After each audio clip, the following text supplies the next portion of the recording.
आदरणीय महापौर महोदय, माननीय आयुक्त साहेब, सभागृह नेते, विरोधी पक्ष नेते,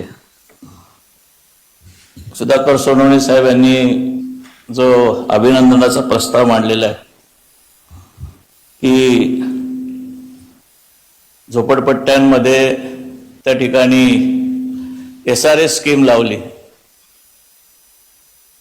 सुधाकरराव आपण अर्ध सत्य सांगितलं या ठिकाणी. कारण ज्या दिवशी ह्या टेंडरची बातमी आली त्या दिवशी मी सुधाकररावांच्या केबिनमध्येच होतो.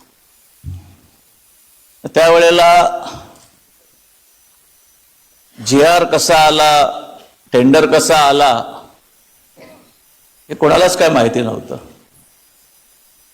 त्या टेंडरमध्ये अशी परिस्थिती होती की जर कलेक्टर लँडवर झोपडपट्ट्या असतील तर त्यांना कुठल्याही प्रकारचं लाभ त्या ठिकाणी दिलं जाणार नाही, त्या डिमॉलिश केलं जाते.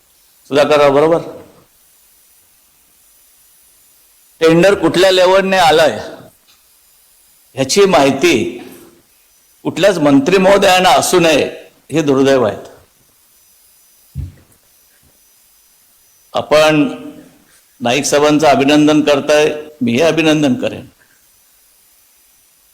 परंतु असं काय विपरीत घडलं होतं की ते टेंडर आकाशात न पडल्यासारखी परिस्थिती झाली होती. कुठल्याही मंत्र्याकडे गेल्यानंतर म्हणता आम्हाला माहित नाही, आमदारांना माहित नाही, खासदारांना माहित नाही. आम्ही ज्या वेळेला आदरणीय आमचे प्रमुख नेते एकनाथ शिंदे साहेब यांच्या कानावर जी गोष्ट काढली त्यावेळेला ते म्हणाले टेंडर आलाय. म्हणजे आम्हाला असं महापौरमध्ये ही परिस्थिती गंभीर आहे, गंभीर आहे सुधाकरराव, गंभीर आहे. म्हणजे काय बोलावं, कठोर कसं बोलावं, मंत्र्याला माहित नाही, आमदाराला माहित नाही, टेंडर काढलं कोणी सभागृह नेते. बरोबर की नाही? माझं चुकीचं असेल तर आपण मला करेक्ट करा. पण ठीक आहे, आदरणीय नाईक साहेबांनी त्याच्या बाबतीमध्ये माननीय मुख्यमंत्री यांना कळवलं गेलं.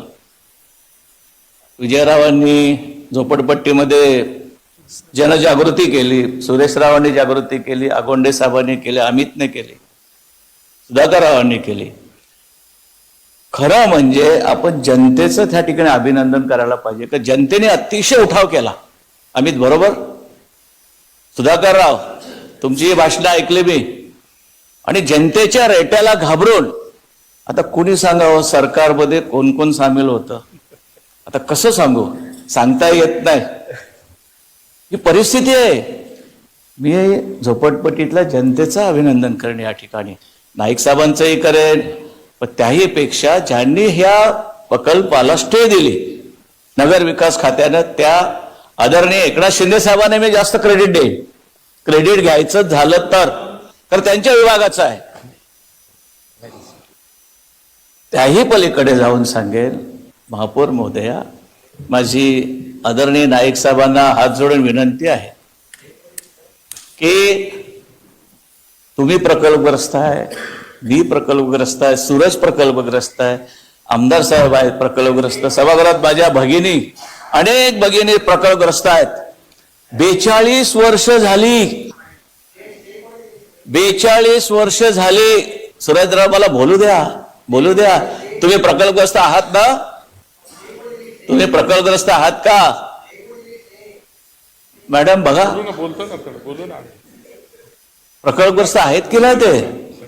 तर माझी नाईक साहेबांना विनंती राहील, माझी नाईक साहेबांना हात जोडून विनंती राहील की 42 वर्ष, अरे ह्या सगळ्या झोपडपट्ट्या, ही सिडकोची घरं, ही सगळं आमच्या बापाच्या जमिनीवर वसलेले आहेत. हो, खरं की खोटा? माझ्या भगिनी आहेत प्रकल्पग्रस्त, आमच्या बापाच्या जमिनीवर बसलेले आहेत. त्यांच्या गरजेपोटी घरांचा प्रश्न कोणालाच लक्षात येत नाही. मी नाईक साहेबांना विनंती करतोय, त्यांनी 15 दिवसात मुख्यमंत्र्यांकडून किंवा माननीय उपमुख्यमंत्री एकनाथ शिंदे साहेब यांच्याकडून करून घ्यावा. मी या ठिकाणी अभिनंदनाचा प्रस्ताव मांडेल. मला आठवतं का होत नाही? काय प्रकल्पग्रस्ताने असा गुन्हा केलेला आहे? हे सगळे आपल्या जमिनीवर वसल्यात मॅडम. आज तुम्ही सर्वोच्च पदावर आहात, आपण याच्यामध्ये लक्ष घालावं. म्हणून नुसती झोपडपट्टी झोपडपट्टी झोपडपट्टी करून प्रकल्पग्रस्त माझा उद्ध्वस्त झालाय. त्याकडे कोणी लक्ष देणार आहे की नाही? सभागृह नेते आपण लीड करा. प्रकल्पग्रस्तांचा 2022 आदरणीय एकनाथ शिंदे साहेबांनी GR काढलेला आहे की प्रकल्पग्रस्तांच्या घराखालील जमीन ही नियमित करण्याचा प्रस्ताव त्या ठिकाणी GR आलेला आहे.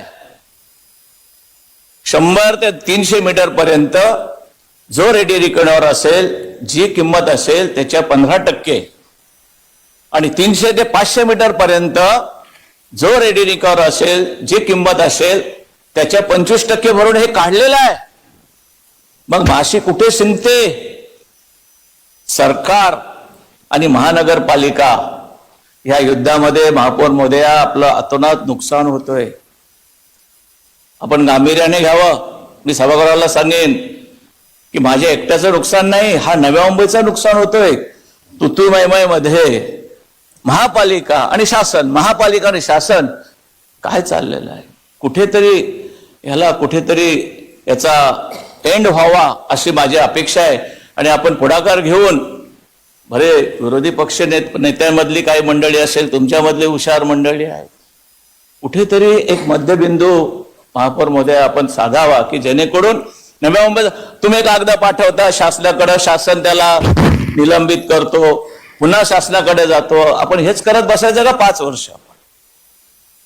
आणि म्हणून माझी विनंती राहील की आपण प्रकल्पग्रस्तांच्या बाबतीमध्ये सुद्धा इथल्या नेत्यांनी त्याकडे लक्ष द्यावं अशी मी या ठिकाणी विनंती करतो. आणि पुन्हा एकदा ह्या झोपडपट्ट्या वाचवल्या गेल्या असं म्हणतात, आणि त्यामुळं माननीय आदरणीय मुख्यमंत्री देवेंद्र फडणवीस साहेब, माझे प्रमुख नेते आदरणीय एकनाथजी शिंदे साहेब आणि इथले आमचे आमदार आदरणीय गणेश नाईक साहेब यांचं मी मनापासून अभिनंदन करतो.